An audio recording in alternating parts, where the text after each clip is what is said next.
네, 경제 읽기 시간입니다. 오늘도 다양한 경제 이슈들 김광석 한양대학교 경영교수와 함께 짚어보도록 하겠습니다. 어서 오십시오. 네, 안녕하세요. 네. 자, 중국 얘기부터 좀 해보겠습니다. 미중 간의 총성 없는 무역 전쟁. 어제 오늘 일이 아닌데 네, 미국의 첨단 분야 기술 제재에 맞서서 중국이 광물 자원 통제를 본격화하는 모습이잖아요. 네, 그렇습니다. 지난 8월에는 이제 갈륨과 게르마늄에 대한 수출 통제였는데 이번에는 이제 흑연입니다. 네. 12월부터 흑연 수출 통제를 강화하겠다는 건데 중요한 광물이겠죠? 어떤 광물입니까? 네, 너무 중요한 지금 상황에 놓인 거고요. 음. 기본적으로 미중 패권 전쟁이나 세계 글로벌 패권 전쟁의 양상이 예. 기술 패권 중심이었다가 음. 이제 광물 중심의 패권 전쟁으로 예. 이른바 광물 전쟁의 시대로 좀 전환되고 있는 모습이다. 기술 패권에서 광물로. 네. 그런데 이 광물은 그냥 갑자기 뜬땅지 없는 그런 광물이 아니라 예. 이런 유망 산업, 2차 전지나 반도체와 같은 예. 유망 산업의 핵심 자원, 핵심 없어서는 안 광물. 될. 그렇게 보시면 좋겠습니다. 그렇군요. 앞서 말씀하신 8월 1일부터 네. 수출을 통제했던 게르마늄, 갈륨 같은 경우는 예. 통신 장비라든가 자동차 부품의 핵심 소재에 해당되고요. 그렇군요. 또 지금 말씀하신 흑연 같은 경우는 네. 2차 전지 핵심 소재, 그러니까 리튬 또 그밖에 니켈과 같은 예. 주요 핵심 소재와 함께 흑연도 2차 전지에 들어가는 핵심 소재이고요. 12월 1일부터 수출 통제에 들어갈 것으로 보고 있습니다. 굉장히 2차 전지 산업의 비상이고요. 그러면 더군다나 중국이 예. 세계 흑연 시장의 점유율이 얼마큼이요? 91%나 됩니다. 91%요? 네. 그러면 엄청나군요. 중국으로부터 조달을 받지 못하면 빨리 대체재를 다른 나라로부터 조달받아야 되는데 그것이 원활할 수가 없다는 거죠. 나머지 9%밖에 안 될 테니까. 그렇죠. 그렇기 때문에 2차 전지의 4대 핵심 소재 중에 하나이니만큼 중국의 수출 통제가 실제 현실이 된다면 우리는 상당한 비상에 놓일 수밖에 없겠다 이렇게 볼 수 있겠습니다. 그렇군요. 근데 이런 상황에서 중국이 한국 기업만 이제 따로 불러갖고 수출 통제에 대한 설명회를 가졌는데 사실 좀 이해가 안 가는 게 미중 간의 전략 경쟁 상황인데 뭐 나름 이제 그 두 나라에 비하면 우리가 이제 의뢰 관계니까 네. 우리나라를 굳이 또 별도 관리한다? 이건 어떤 의미일까요? 자, 일단 세계의 어떤 국제 정세가 미국은 중국과 어쨌든 미중 패권 전쟁이 여전히 전개되고 있는 모습이고요. 예. 또 EU가 또 무시 못하는데요. 그렇죠. 중국의 전기차 보조금에 대해서 문제가 있다라고 조사에 착수한 상황이에요. 예. 그러니까 결과적으로 미중 패권 전쟁과 같은 중국과 EU 간의 전쟁도 일어나고 있는 중입니다. 근데 한국이 어디 편에 설까가 중요한 상황인데 사실은 중국 입장에서도 이걸 못 팔면 자기 나라 손해이기도 하거든요.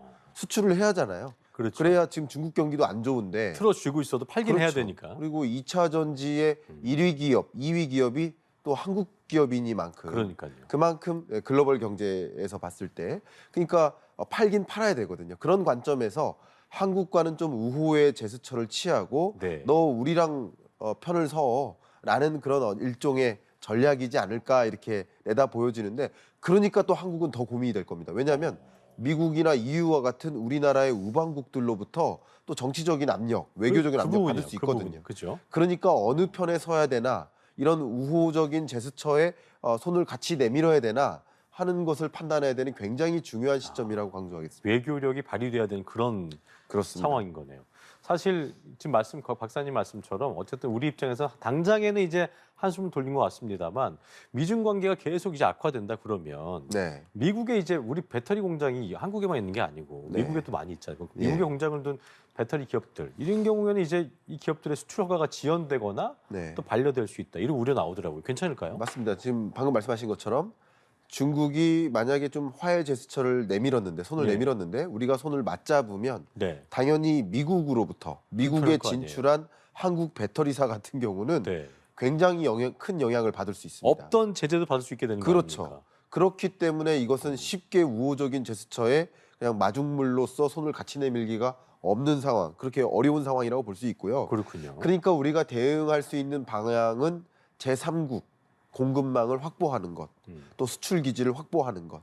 그러니까 중국이 아닌 그밖에 중국을 대체할 대표적으로 아시아 신흥국이죠. 네. 우리는 이른바 알타시아라고 하죠. 알타시아를. 얼터너티브 에이시아. 네. 그러니까 중국을 대체할 아시아 신흥국으로 수출선을 좀 다변화하거나 그런 국가들로부터 리튬 또 그밖에 여러 니켈과 같은 다른 흑연과 광물들. 같은 핵심 소재들을 원활하게 조달받을 수 있도록 하는 체제를 만드는 거, 공급망을 다변화하는 전략 이런 것도 본격적으로 시행돼야 될 시점이 아닌가 이렇게 고민이 어쨌든 됩니다. 미국 입장에서 너무 또 중국이 한국이 손잡는 모습 보인다면 그 미국 내 기업들이 피해를 보지 말란 법은 없는 상황은 맞는 그렇죠. 거네요. 그렇죠. 네. 알겠습니다. 어쨌거나 예. 2차 전지는 완제품이 아닙니다. 우리 2차 전지를 사는 게 아니에요. 맞아요. 2차 전지는 부품이기 때문에 그게 또 조달이 원활히 되지 않으면 맞아요. 또 2차 전지가 활용되는 전기차 산업에 또 영향이 있기 때문에 네. 여러 가지 밸류 체인이 연결이 되어 있다 이렇게 볼 수 있겠습니다. 교수님 말씀처럼 공급망 리스크를 좀 낮출 수 있는 근본적인 대책이 좀 도출되기를 기대해 보겠고요. 두 번째 주제로 좀 넘어가 보겠습니다. 카카오 얘기를 좀 해볼 텐데 네. 사면초가, 오면초가, 육면초가입니다. 뭐 카카오에게 이런 상황에서 또 다른 악재가 터져 나왔습니다. 네. 모바일 상품권 관련 공정거래법을 위반했다. 이 네. 목소리가 나오는 건데 무슨 일이 있었습니까? 자, 일단은 카카오가 이 시장, 지금 제가 이야기 나누고자 하는 시장은 가장 첫 번째가 선물하기 시장이에요. 카카오가 90% 이상을 장악하고 있습니다. 거의 독점이네요, 그죠? 예.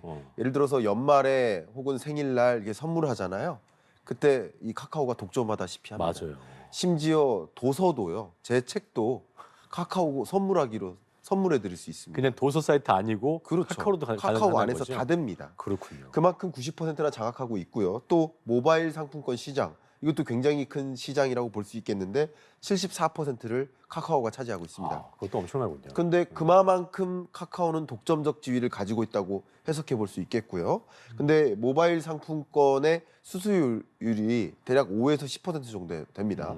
근데 중소상인들이 카드 수수료로 받는 것이 카드 결제 수수료율이 대략 2.07% 정도 됩니다. 2%. 그러니까 그것에 비하면 너무 절대적으로 높은 것 아니냐 그렇네요. 하는 이 수수료율에 대한 어. 과부담에 대한 어떤 지적을 하고 있는 거라고 볼 수 있겠습니다. 그러니까 지금 논란 핵심을 보면 모바일 상품권의 계약도 뭐 유통 구조에 일단 지적이 나오고 있는데 네. 지금 말씀하셨던 것처럼 수수료율 부분도 그렇고 통상적으로 모바일 상품권의 수수료율 부과 방식도 그렇고요. 상품권이 유통되는 과정 이건 어떻게 좀 이루어지고 있는 겁니까? 네. 그러니까 카카오 모바일 선물하기, 모바일 쿠폰 선물하기의 유통 구조를 좀 보시면 이제 카카오가 있겠죠. 그리고 가맹 점주가 있습니다. 양끝단에. 근데 중간에 매개체가 있어요. 하나가 소위 쿠폰사입니다. 쿠폰사들. 네, 쿠폰 회사. 회사. 그리고 또 하나가 있는데 가맹점 그 프랜차이즈 본사가 있죠. 본사. 가맹점 본사. 네. 근데 이렇게 보시는 것처럼 결과적으로 이 가맹점주들이 예. 이런 문제가 있다라는 것을 지적하고 있고 이런 공정거래법을 개선을 시켜야 된다라는 이야기를 많이 하고 있는 것인데 결국 이 카카오가 여러 단계를 거쳐서 수수료율이 결정되기 때문에 네. 결과적으로 계약은 이 쿠폰 회사랑 계약을 체결하는 것이기 때문에 카카오가 그렇죠. 결과적으로 가맹점주가 얼마만큼의 수수료 부담을 갖고 있는지를 명확히 판단하기도 어렵다는 입장인 거예요. 그래서 이런 유통 구조 자체를 개선하는 노력이 필요한 시점이라고 볼 수 어쨌든 있겠습니다. 가맹점 부담하는 수수료율도 알기 좀 어렵다면서요. 그러니까 알기가 어렵다. 투명하지 않는 예, 거죠, 그게. 예, 그렇습니다. 그렇군요. 알겠습니다. 자, 지난달 국감에서도요. 그 모바일 상품권의 높은 수수료가 이제 도마 위에 올랐었는데 네. 이 정비가 돼야 할 텐데 뭐 어쨌든 뭐 대책은 계속 나오게 될 것이고 네. 개선이 돼야 할 텐데 그 카카오의 이제 김범 창업자 전 사업을 원점에서 재검토하겠다고 했었습니다. 네. 이 부분도 이제 뭐 검토하지 않을 수가 없는 상황이 됐네요. 그렇죠. 그러니까 유통 구조 자체를 개선하는 방금 말씀드렸던 그런 노력이 필요한데 이미 공정거래위원회에서는 이 불공정 거래 부분에 대해서 심사 지침을 마련하고 개정하고자 하는 검토에 착수한 상황입니다. 근데 세 가지 문제를 지적할 수 있어요. 어떤 게 있어요? 하나는 앞서 말씀드렸던 수수료율이 너무 높다. 두 번째는 수수료율이 차등적으로 적용된다. 무슨 얘기냐? 차등적으로. 이제 구조적으로 봤을 때 네. 가맹점 본사가 이 수수료율을 결정할 때는 좀 유리하게 해주면서 가맹점주의 경우에는 수수료율이 너무 높게 측정되는 본사는 유리하게 해주고 예. 점주한테는 또 높게 상대적으로. 그렇게 하고. 그러니까 본사는 아무래도 이 바기닝 파워, 구매력, 독점력이 있지 그게 있는 않겠습니까? 거군요. 그렇죠. 그러니까 그들에게는 좀 수수료를 편의를 제공해주고 약한 소상공인한테는 높게 측정하는 거 아니냐 하는 지적이 있습니다. 이런 형평성에 어긋나는 지점도 지적을 하고 있고요. 마지막 세 번째는 이 정산이 너무 늦다. 2개월 정도 걸린다. 간극이 2개월이에요. 그렇죠. 늑장정사. 왜냐하면 이 구조가 복잡하기 때문이라고 또 해석해 볼 수 있겠는데 그렇군요. 그러면 이 가맹점주 입장에서 그거 이런 바로바로 안 들어오면 진짜 바로바로 안 들어오면 힘들죠. 대출에 의존해서 사업을 할 그렇죠. 수 있거든요. 그러니까 그런 것들이 이중 삼중 부담이 될 수 있는 거죠. 음. 그런 것들을 본질적으로 유통 구조를 개선하는 노력이 필요하다라는 입장이기 때문에 이 공정거래위원회에서 어떤 개혁 개선안을 낼지 이런 부분들을 우리 좀 지켜봐야 될 상황이라고 볼 수 있겠습니다. 어쨌든 뭐 카카오 자체를 카카오톡을 안 하는 사람 없잖아요. 네. 그것 때문에 어쨌든 이 사건이 시작된 것은 주가 조작에 관련된 그런 부분이었습니다만 네. 이걸 계기로 이 독과점으로 거의 뭐 독점하고 있다시피 하는 이런 모든 것들이 좀 개선되는 시기가 된 것 같다는 생각이 들긴 하네요. 네. 알겠습니다. 지금까지 경제읽기 김광석 박사와 함께했습니다. 오늘 말씀 고맙습니다. 감사합니다.